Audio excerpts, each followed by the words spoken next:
Welcome to Friday I'm in Bed. Podcast for midlife women living their best life, but in bed by 10.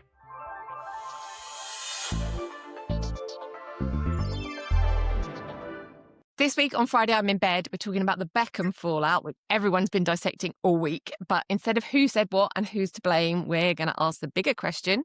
When it comes to difficult relationships, is it ever okay to choose friends over family?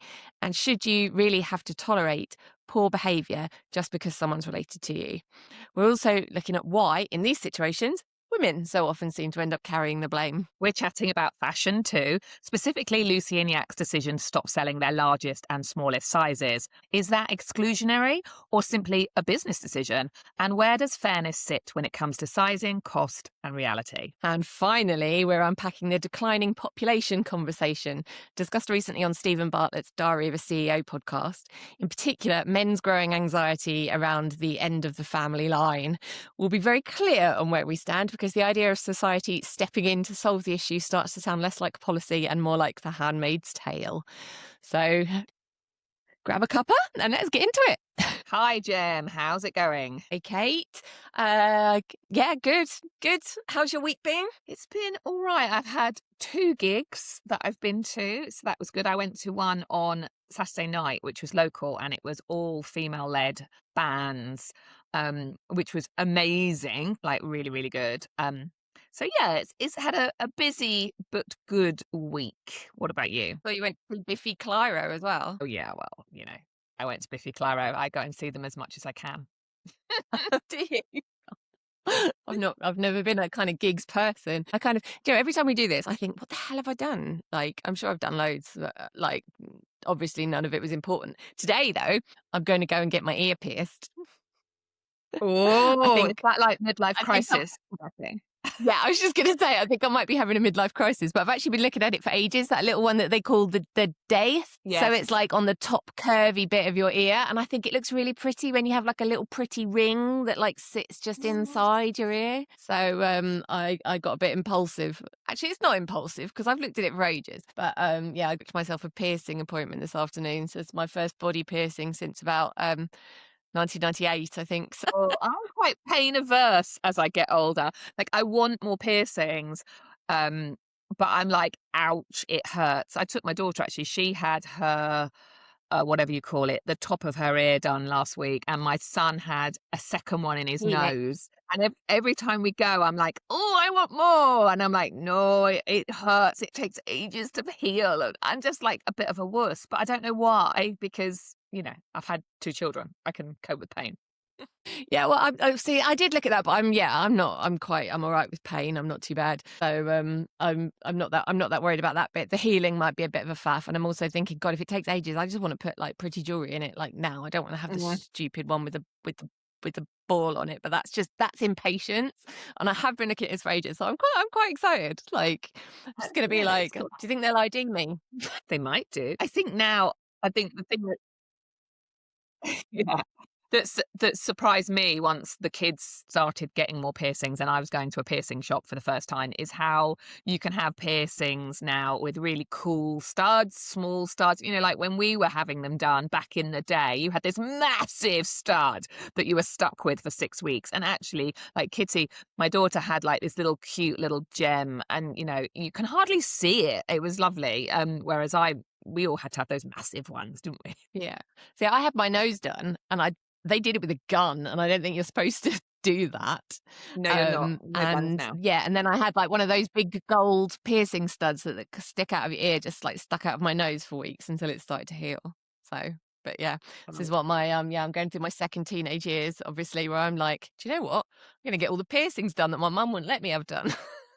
Good for you. I think that's really important, and I think to be fair, that is a theme.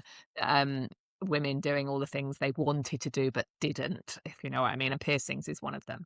I need to just say before we dive in, I have this weird thing where every so often I wake up with hiccups and I hiccup all day. I was born with hiccups, and I've got it today. So for anyone that's watching this on YouTube or on Instagram or whatever, if I start eating or drinking or kind of looking like I'm holding my breath, you'll know why. I'm trying to get rid of the hiccups. But right now, I'm okay. Oh, wait, I want you to just hiccup all the way through it. No, no. On that note, because All I right. am hiccup free, I think we need to get into it.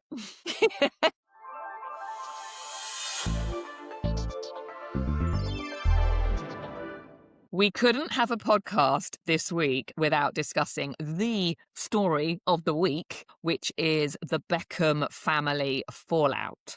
So, just for anybody that has, I don't know, lived under a rock in the last week and last few days and hasn't gone online, let's give a little bit of background. So, Brooklyn Beckham, their oldest child, Victoria and David's oldest child, has pretty much not had any contact for about a year, it appears, for most of 2025 with his parents. And just before Christmas, there was some press around he only wanted to speak through lawyers and it was becoming very difficult.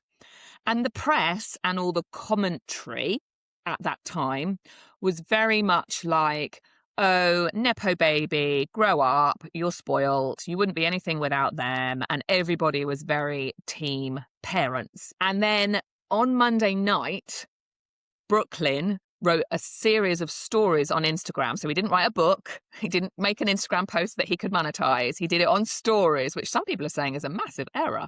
Put out a series of stories explaining why he wanted no contact with his parents. And this included things like inappropriate behavior towards him and that caused him anxiety. It included being really not very nice to his new wife, but also things around how the brand Beckham was more important than anything else and how he'd been having to do things that he didn't want to do for a long time. And even included, which is the one that kind of outraged me slightly, they wanted him to sign the rights to his surname away when he got married. In other words, the brand is everything. Then the tables turned because everyone's like, oh my God. Oh my God, because it's like, it's just unfolding in front of our eyes. And this, with all the bad news there is in the world right now, this would sort of seem quite like exciting and interesting. But I've got so much I want to talk about. But I've got literally so much. But before we dive in, what's been really interesting, one of the things I always do is read the comments to see what people are saying. And it feels like people, from what I'm seeing, are still very pro the parents and anti, spoiled child. I'm saying that in inverted commas. And it's brought out a lot of conversation in our house and just generally around, do you have to put up with situations with your family that affect your mental health? It's this whole adage of you can't choose your family, but actually you can choose your family. Yeah. So much to unpick. So I'm going to chuck it to you. Yeah, so I missed a lot of the stuff over Christmas because I'm not a huge celebrity gossip person, I guess. But I do love it when there is a bit of drama. I do, I'm there for it. So I saw the stories on Monday night once everyone started going on about it, and I screen grabbed them because I was so like, and I don't know. I mean, there's a bit of me that just wants to go can we just stop talking about them and just leave everyone alone? This is why do we have to have this drama? And then there's the other bit of me that's grabbing the popcorn. Oh, yes, please. Obviously the first thing is why the women are always the baddies. So this seems to be being framed as some kind of battle for control over Brooklyn between Victoria and his wife, who is, I want to say Kate. No, you're Kate. Who is she? Nicole, thank you. See, this is how not celebrity gossip Can we check that's correct before we put this podcast out, please, Gemma? Yeah, hang on. I'm just going to Google Brooklyn Beckham wife. Okay. Brooklyn Beckham wife. Nicola. Right.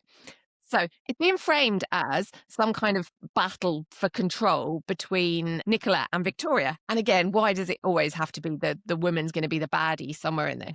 So I feel like intellectually, I feel very bothered by that. But then, of course, I started seeing the gossip that kind of, I saw someone saying, oh, they weren't sure, but then a lot of people don't say good things about Nicola. And it seemed that her previous boyfriend also went no contact with his family for a while she was with him, and then I don't know. I don't want to be like celebrity gossip person. And I am bothered about the fact that we're always framing women as the baddies. But then when you do start getting into it, you start feeling like, is one of them the baddie? And I guess like some, it's really difficult, isn't it? Like, you're better at celebrity gossip than me. Dive in, Kate. Brooklyn's ex-girlfriends have come out and said they have received the same treatment. So I think one of the things we need to remember, well, apart from the fact we don't know the truth, is that one part, I would say the parents have a huge PR machine behind them.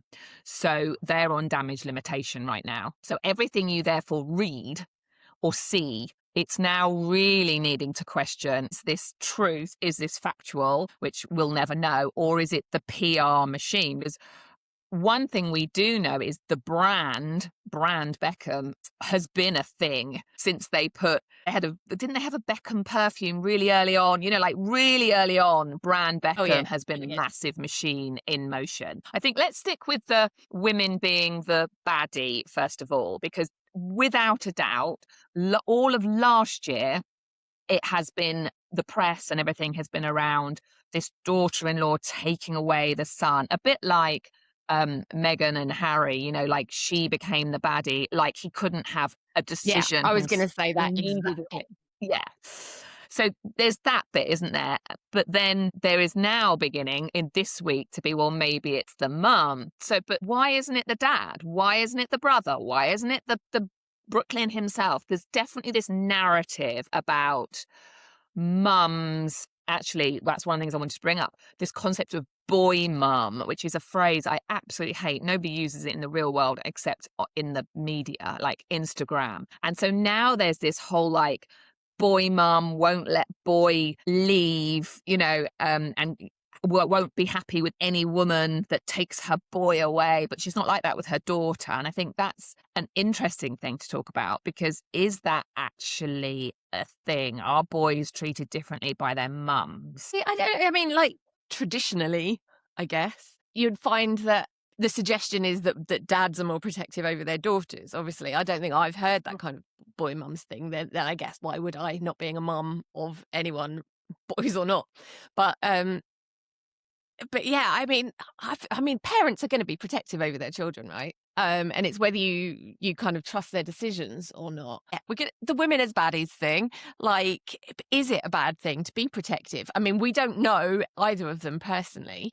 Like, I'm assuming your son's had girlfriends, or yeah, and it's how do you feel about them? Something I've been thinking about in preparation for today with the whole boy mum thing, and I obviously try really hard to treat my children the same. I have a boy and a girl. But if I'm being really honest, I think I am a little bit more, like, I think he gets away with more than my daughter. So I've had to question, is there this thing? To be fair, it's such a stereotype, but my daughter gets away with more with my husband than she does with me. And my boy gets away with more than, so, maybe this is a thing. But also the whole kind of protective over girlfriends or boyfriend or whoever, just friends, is definitely something you have to learn as a parent, I think, because will anybody be good enough for my son? Yes is the answer, but you have to kind of, to begin with, you get so protective over them. And I know I learned this, not the hard way. I actually learned, my son, when he was younger, he had this friend who he was obsessed with, who I didn't want him to be friends with. Without going into too much detail about the other child was not a good influence. And I spent about a year telling my son not to be friends with him. And every single time I told him not to be friends with him, he became more obsessed with him. And then I decided I needed to take a different approach. And I decided to never mention the boy's name again in the house, ever. I absolutely stopped mentioning him, but I actively mentioned other people who I felt were better for him. And within like 3 months, my son had totally lost interest in this child. And I learned very early on that if you have a problem with somebody, or you think they're not a good influence. Obviously, I'm not talking about if they're abusive or, really bad, but if it's just, I've got this feeling, not really sure. The best thing you can do as a parent, obviously mention it, but then stop, because as you just said, they will work it out for themselves and it's their lives, and you have to just take a step back. And in fact, the more you meddle, the worse it gets. The worse your relationship gets, Yeah. but they also become a bit more like, I want to be with them, go away, mum, and that's not going to work. Yeah, I did see a clip of David Beckham saying you have to let kids make their own mistakes.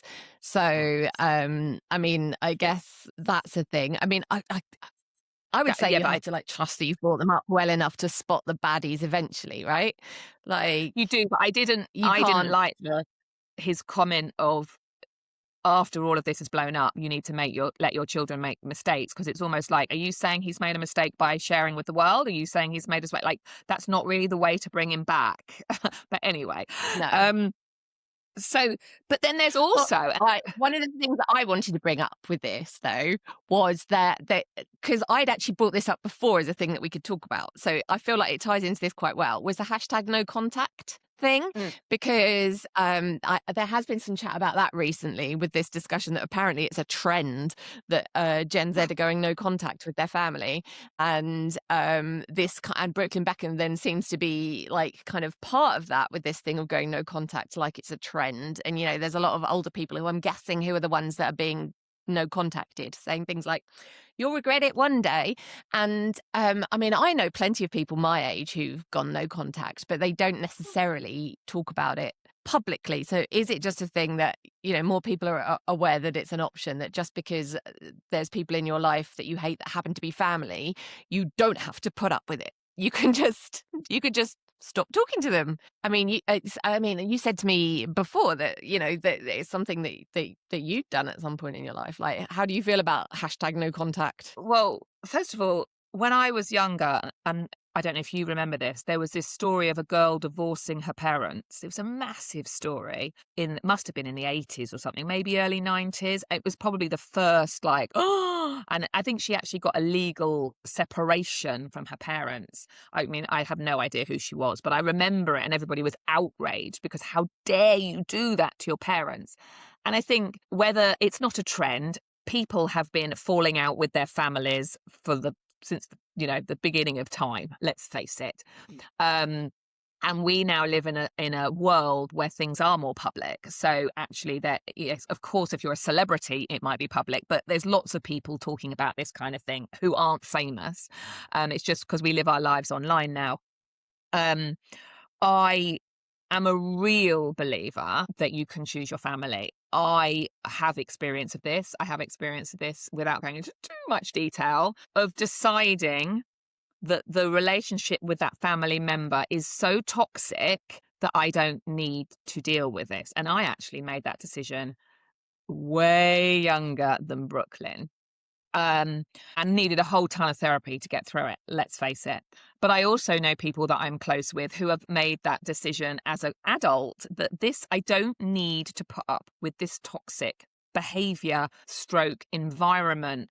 And obviously with the Beckhams, we don't know what's happened, but what I do know is for a child to say, I cannot deal with my family anymore, I believe should be listened to. Whether she danced inappropriately or not or whatever is by the by. The point is to actually say, I want no contact. That's massive. That is such a big thing.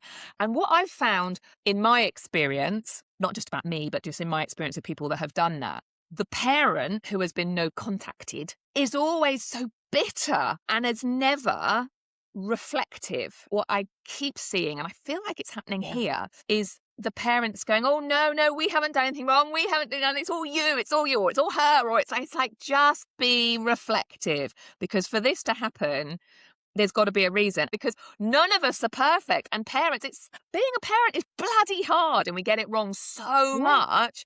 So if you get it wrong to the point where they don't want anything, it's such an important job though, that it's hard. Maybe, it's such an important job though that it's hard to be honest with yourself and acknowledge maybe when you've got something a bit wrong. Like, I feel like obviously kids should always be believed, but there's a difference between an argument where they go, "I hate you," and storm off to their bedroom and slam their bedroom door. And there's a difference between that and like a considered, I feel like I would like to cut this person out of my life. I mean, I've always had a great relationship with my parents.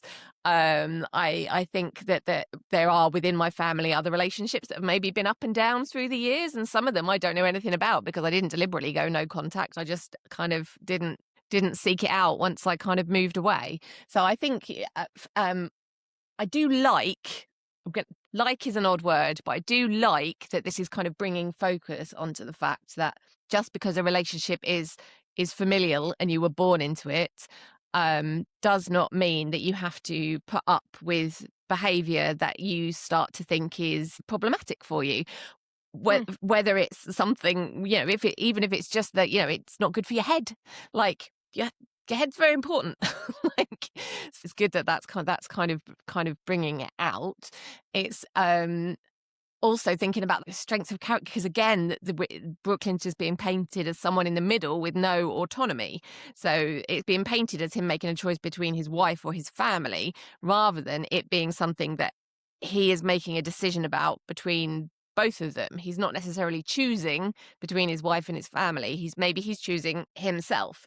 And I think that that's one of the important things about the no contact concept, is to make sure that it's, it's something, you reflect on it, don't you? You don't just kind of cut off contact with people on a whim. This is obviously something that's been reflected on over a period of time and decided that a relationship is not salvageable, rather than going, no, I'm going to choose this side of the media battle. So I think that's important. We're running out of time again, Kate. It is a really important conversation to have, though. Do you have any and I think final thoughts?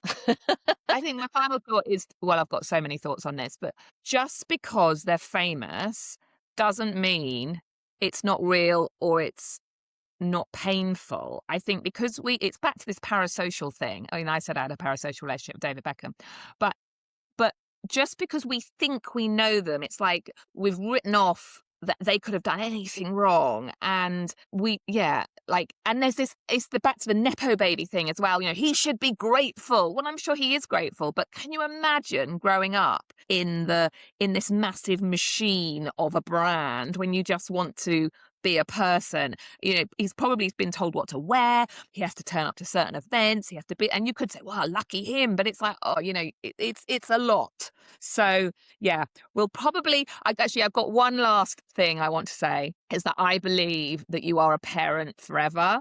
And even when you're 90, you are the parent. And if your child is hurting, you are the parent. And I feel like there's a bit of, I don't know, people need to remember that the parents have a lot of responsibility here, and we need to feel for the child as well. We need to believe people. That's the other thing. We talked about this before. We need to believe people. But anyway, I could go on. I won't.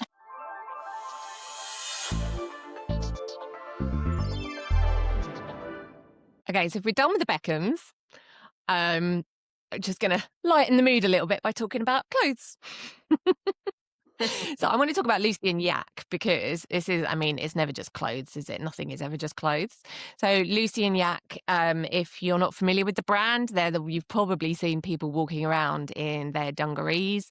They have the little white patch on them. They've been on, a lot of people have worn them on TV shows and stuff like that as well. They make comfy, nice, and they've got a reputation for being very inclusive, very ethical.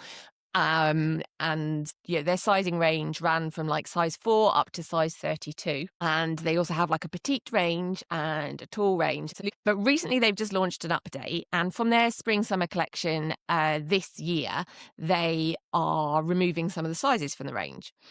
So they're removing size 4. I think you'll still be able to get that in their petite range, which goes up to a size 16. So they're removing the very smallest size, and they are getting rid of the size 32 and the 4XL at like the top end of their range. So they're saying that the reason for this is because they don't sell enough. They're not selling at the same rate as others. They produce them in every single new colour and print, and they end up with excess stock, which they are concerned about going into landfill, essentially. So they're saying that by cutting out these sizes that don't sell very well, they'll be able to be more ethical and more inclusive. But a lot of people have not taken it that way. And I've seen a lot of comments on their social media posts. Because it's the largest size, particularly, is the one that they are removing. And there's people saying that means they won't be able to shop at Lucy and Yak anymore. And obviously they're really upset. And my kind of thought about it is it's great to see brands doing a more inclusive size range. But where does the line lie? Because at the end of the day, they're a commercial business, they're trying to make money, and they are trying to keep things out of landfill. And if those just aren't selling, do you make clothes for the 4 people that buy it? But those 4 people need clothes, so where are they going to buy it if Lucy and Yak aren't making it? Do they have to go fast fashion? Do they have to make their own clothes? So I find it a really difficult question, because you want to be inclusive and everything like that, but clothes do have to sell when the retailer makes them. So yeah, and I mean, we talked about something similar, because we talked about that kind of vanity sizing a couple of weeks ago. Yeah, so, I mean, you're a fashion lady, but you're a vintage fashion lady, which again we talked about then, where you hold clothes up to you and see if they fit. But how do you feel about the size? First of all, how do you feel about the size range that's offered by high street brands? Well, I mean, I'm a vintage girl, but I'm a retailer. Like, I had 20 years in retail, in fashion retail. So I absolutely know how much waste there is. And I know the retailers I worked for staggered their purchasing for each size. When I was working for the brands I was worked for, they went up to an 18 or a 20. But that was like 15 years ago. And they staggered it. So when we had a delivery, you'd have more of a size 12, 14, 16, let's just say, fewer 10, like it was staggered. So you might get 1 8, because we didn't go below 8, and we might get 1 18 or whatever. So it was kind of staggered in that way, because it was known that we sold less. But I'm also aware of how much went into markdown consistently, because of the amount of waste there is. And we obviously now know, it was less talked about back in my retail days, that it goes to landfill ultimately. So I really get it from a commercial perspective, because if the stores I worked for had made the same amount of 14s, which was their best seller, in a 20 and a 6, there would be even more waste. But you could argue that's not very inclusive. What I wanted to ask, you said about how, loads of people are up in arms because they now can't shop there. But I always think then, well, were you shopping there? Because if you were all shopping there, surely they wouldn't have a problem that nobody was buying it. So, is this a case of people being upset that they now can't buy it, but they haven't been buying it? Because that's the hardest thing for a business, when you discontinue a collection or a range or a product and everyone's up in arms, but you're like, well, nobody's been buying it. So it's kind of like, I can't win as a business. I can't keep making it because you like it. I have to keep making it because you're buying it. Yeah. So we don't know those facts, I'm sure, but I would definitely be thinking that if I was the brand. See, this is a question that I was actually asking myself yesterday. I mean, the first point, of course, is that we all know that when you go sale shopping, the stuff that's in the sale is always the top end sizes and the bottom end sizes, right? All the ones in the middle. So I've never been right at the bottom. Right? I've never been right at the bottom, but I have been towards the top end, and yeah, it's a lot easier to kind of get stuff in the sale when that happens. So address that first of all. We all know that there's a middle chunk of ranges that sell really well, and then all the stuff that ends up in the sale so you can get it cheaper. But also, I was going to say, this is a question that I was actually thinking about yesterday with are people actually buying these things? Because I am a massive Joni gal, Joni Clothing, which is another brand that's kind of got a bit of a reputation for being inclusive and ethical, and I've been buying their clothes for absolute years, and I love them so much. However, I went to their website to see if they had anything that I could get for a holiday, and they've got a banner across the top at the moment. See, I don't know if you know this, Kate, this might be new news. They've got a banner across at the moment that says they can't take any orders. They've turned off commenting on their social media, and you can't tag them anymore. And there are lots of Trustpilot reviews of people saying that they've got outstanding returns they haven't been refunded for. And finally, if you go to Companies House, their accounts are overdue. So it sounds like Joni Clothing may be in trouble to me. However, when I went looking to see if I could find any more information on it, what I found was some Reddit threads with people going, "Oh, I love their clothes. I mean, I only ever bought it on Vinted or on sale, but I love their clothes."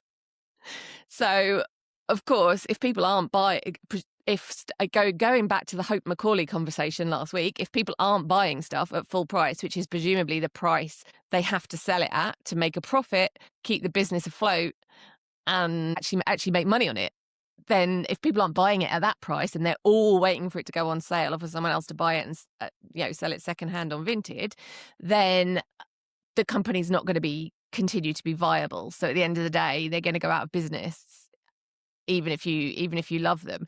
At what point does a commercial company owe people inclusivity if it's not being bought at full price? I guess the thing is, you have to vote with your feet, and if you're wearing those sizes at the top and the bottom ends of the range, you need to buy them full price from the brands that do them. I mean, but then rising cost of living. Can we all afford to do that? As said, it's a business. So from Lucy and Yak's perspective, they've obviously stopped the larger size and the smallest size, and people are upset, as you've said. But I think, like, at what point will everybody be happy? Again, if I was the brand, so if they stopped their size 30, did you say, or they're 32? 32. But they've stopped their 32. Let's just say they carried on and they tried size 34 and it didn't sell and they pulled it. Then people would be upset then. So it's really, as a consumer, it's so easy for us to sit and complain about it. But as a business in the current market, obviously with cost of living prices and also tariffs and all these implications that, all these things that are happening, but also trying to be ethical. So trying to be slow fashion, trying to use sustainable fabrics, trying to get, keep their B Corp banner award, but yet keep everybody happy. It's so hard. And I feel that is part of me feels that we should just be so happy that there is a company trying to do that.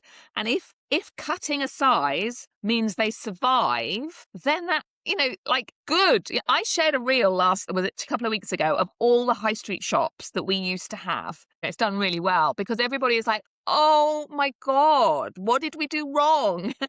What did we do wrong? We stopped shopping in the high street is what we did.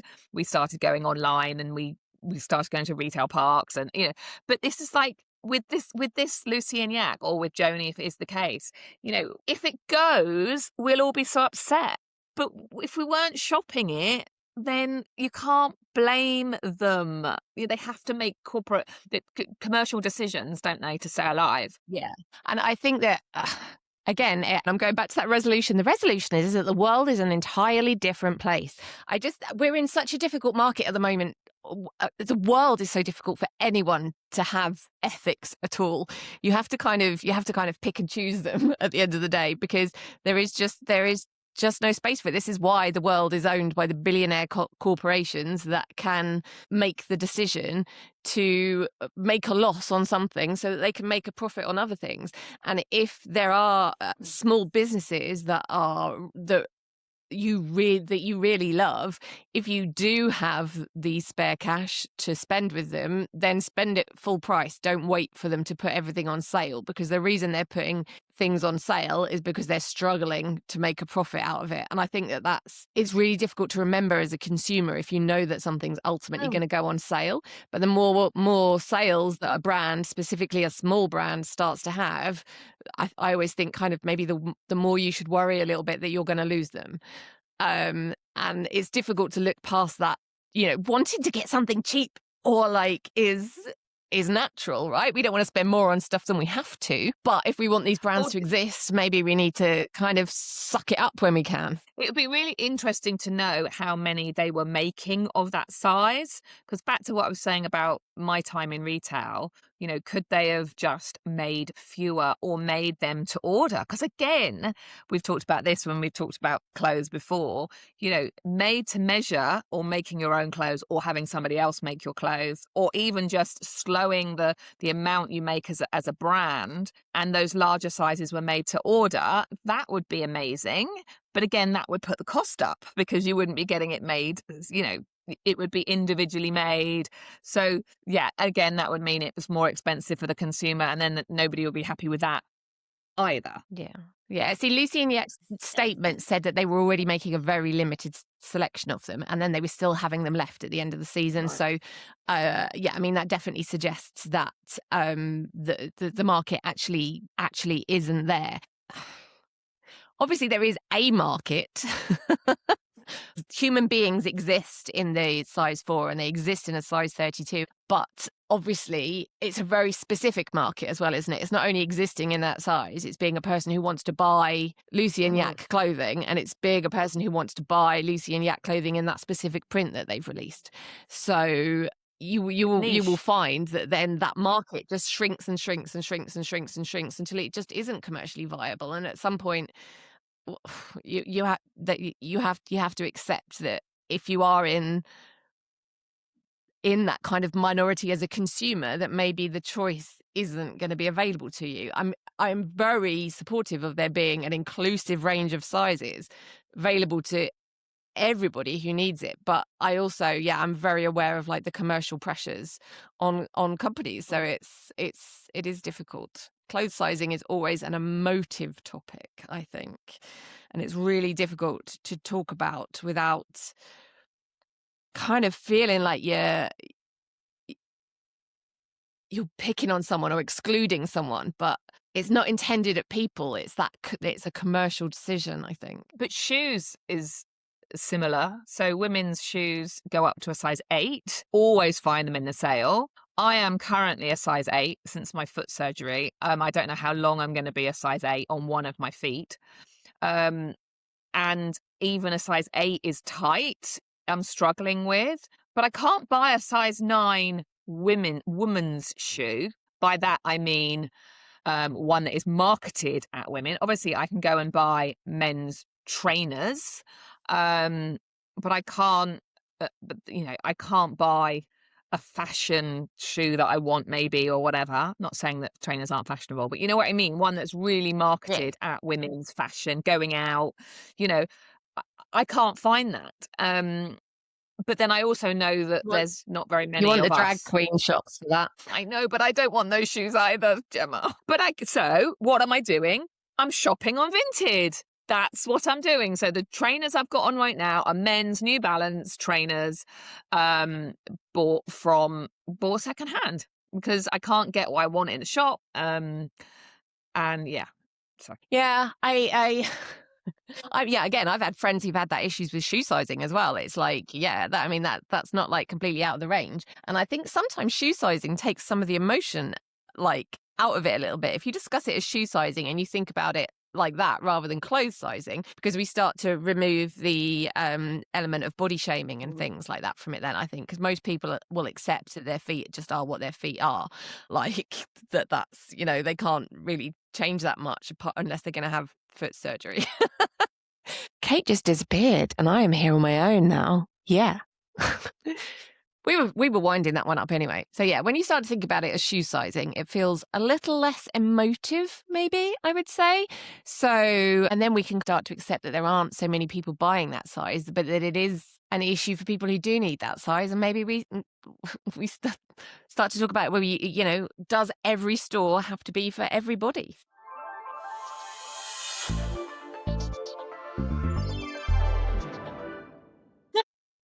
Okay, so Things are going excellently today. Kate just disappeared at the end of the Lucy and Yak segment. I was very professional and obviously wrapped it all up very neatly with a bow. I witted something about shoes and sizing, and then I panicked and ran away. That's exactly what we need from these things.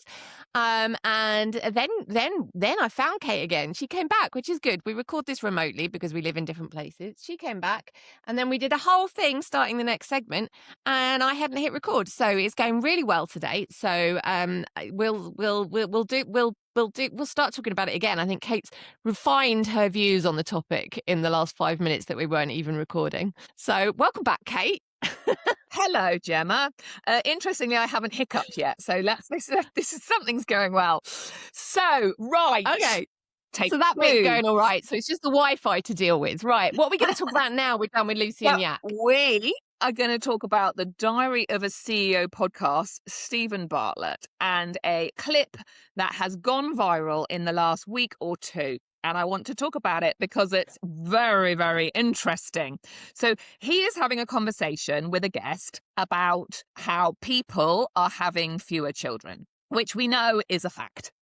It's something we've talked about, and you will, because you are child free by choice, we'll talk about this in a bit. But because it's my fault. Instead of talking about it from a business perspective or a societal perspective, which I thought the Diary of a CEO was supposed to be about, so not talking about an aging population and who's going to look after them, and if there are fewer people, does that mean there's going to be less tax paid in, and the positives around an environmental impact on having fewer children, and does it even matter because AI is going to take over the world anyway? So they're not having those conversations. No. Instead, Stephen talks about how some men are very worried that their genes are running out, that their bloodline is ending, and asks the question, should society intervene? Now, it's worth saying this is just one clip from a whole podcast, but it is a conversation that is being had online by men around the future is at risk, if you like, because us women are deciding to have fewer children. Now, I loved reading the comments. As I said before in the Beckham segment, I love seeing what people are saying. Most people are saying, should society intervene? Well, that sounds like Gilead, like Handmaid's Tale, like, ooh, no. Lots of people are saying, well, what about women's bloodline? Why is it only the man's bloodline? Why and do women even care about their bloodline? Is that something they even think about? Why do men think about it but not women?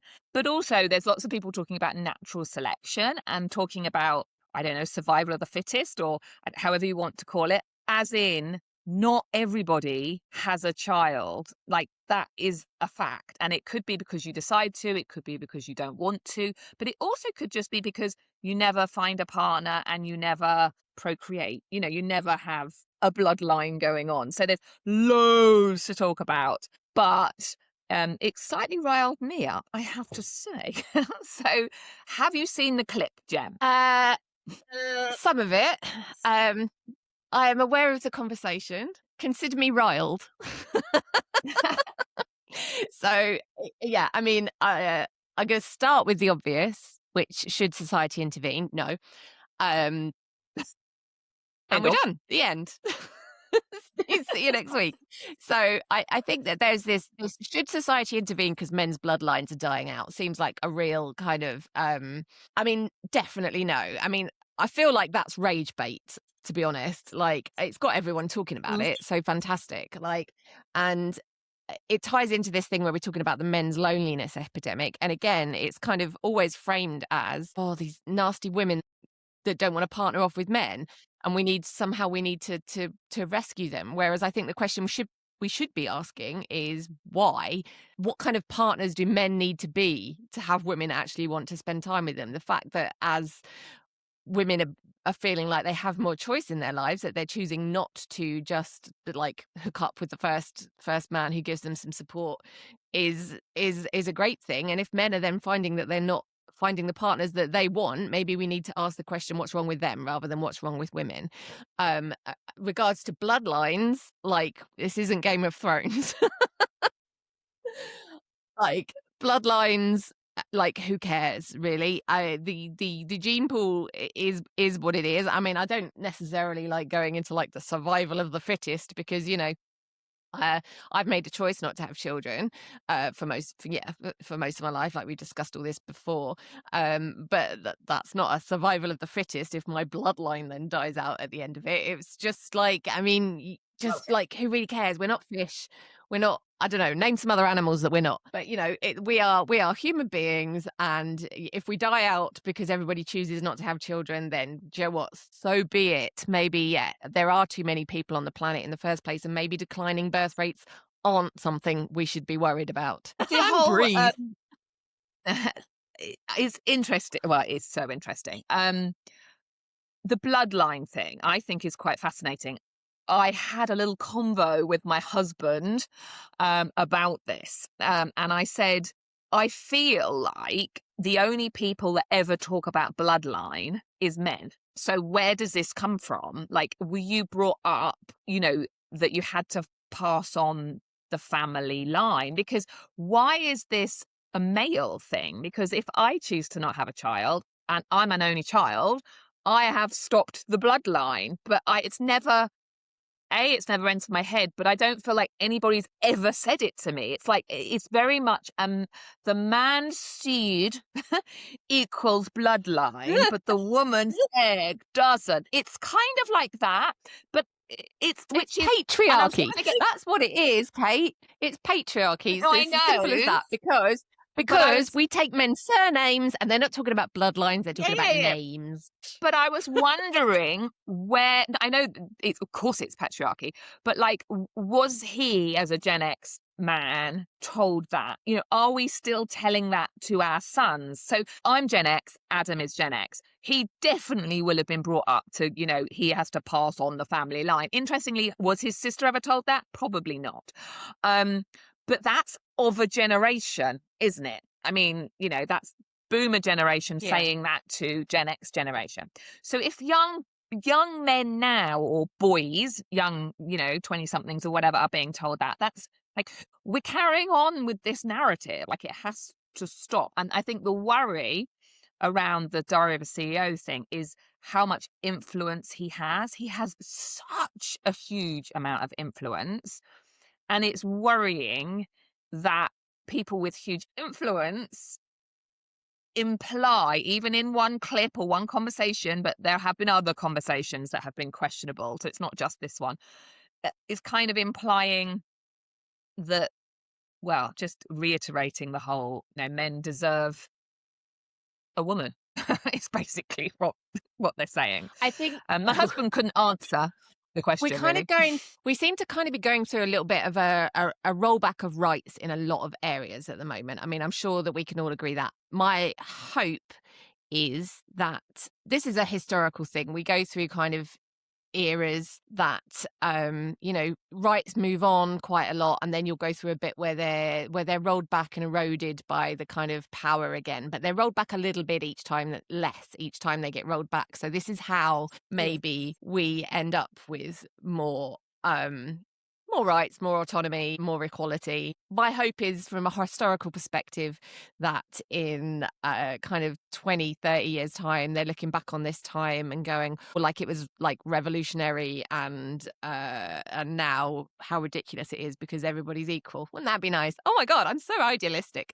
So I feel like we are going through that bit of history at the moment where rights are rolled back and eroded, and there's all this chat. I mean, obviously, gay rights and trans rights, men's, women's rights, even, reproductive rights, particularly, has been a big conversation for the last few years. And this kind of incel culture and the men's loneliness epidemic all kind of ties into it. So yeah, when you see someone with that big a platform talking about it, like it's this massive issue, and again, like it's women that are the problem, yeah, it is. Because the problem is they also reach the younger men, so they're affecting the Gen Zs when they start seeing that kind of stuff online. They are affecting, and this is someone with power, authority, and influence who is not a peer of these kind of Gen Z kids, and it's gonna have an impact on them. I lost you again. I Technology was is I was not our making friend. such an excellent I was making such an excellent grown-up point about Stephen Bartlett being an older authority figure, and that younger boys listening to him will see this as the truth, not just kind of someone's opinion, but that this could be fact. But there are facts in here, obviously, and one of those facts is a declining birth rate, and potentially then a declining population. Yeah, and I think what he should have spoken about, although I haven't listened to the whole podcast, maybe they did go on and talk about it, but that's not the bit that's gone viral.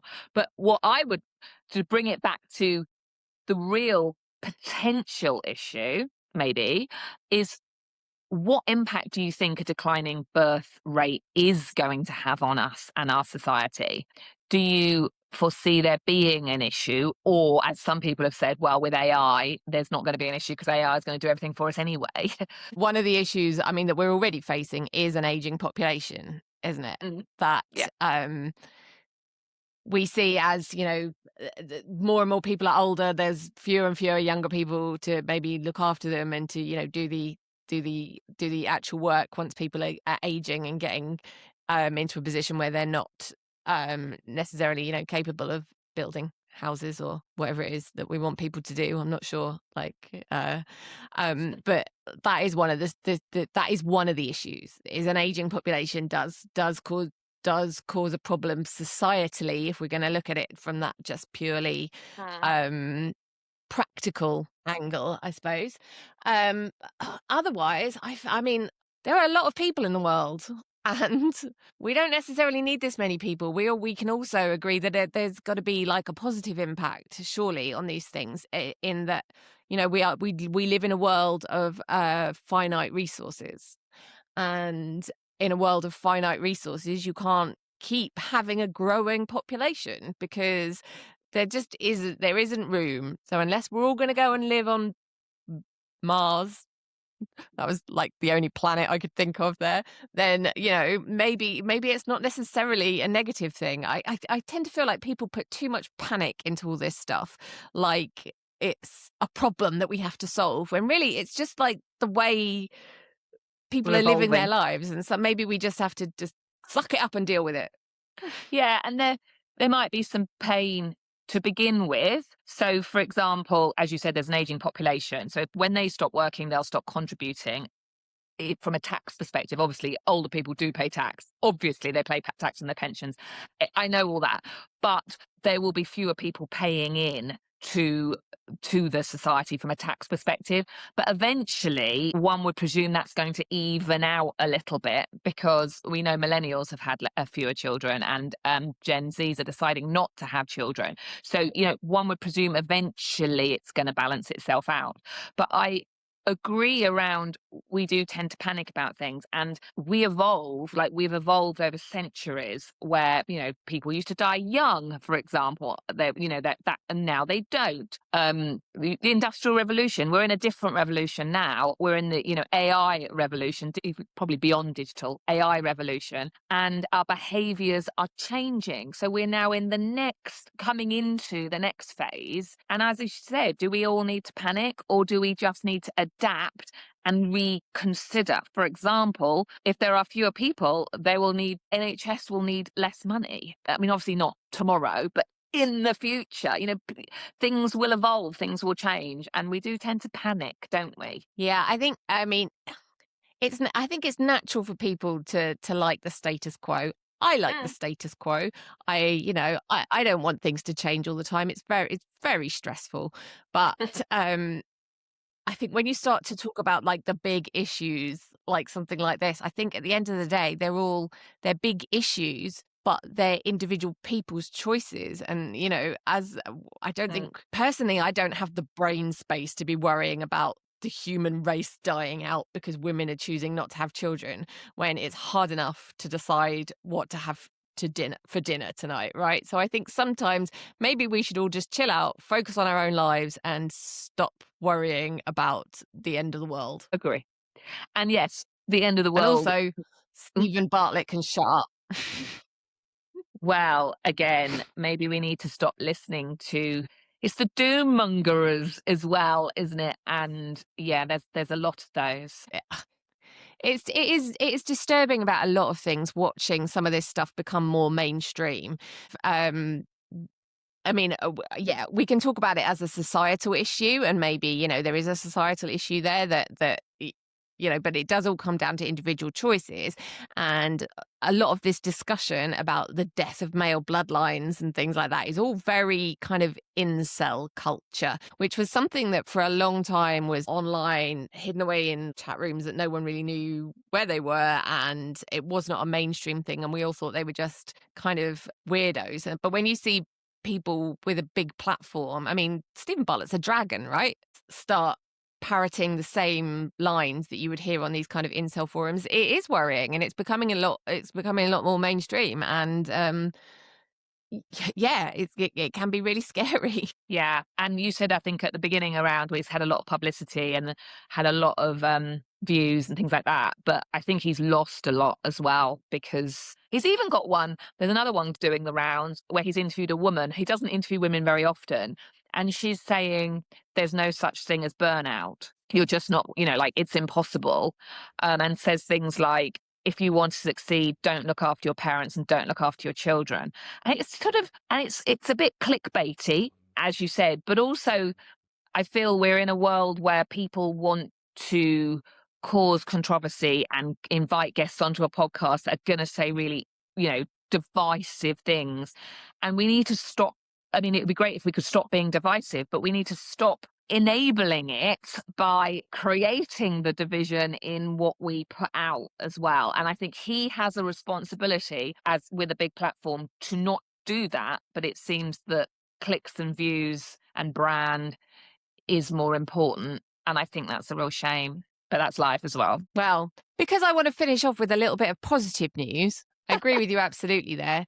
But a little bit of positive news is that Amy Poehler won a Golden Globe, I think, this week for her podcast, which is called Good Hang, and is just, yes, very much, yeah, a good space, I think, for people to just have a good hang, which we're definitely on board with. So if we're going to take anything away, we can ignore the stupid, rage-baity Diary of a CEO, and maybe we should all just go and have a good hang with Amy.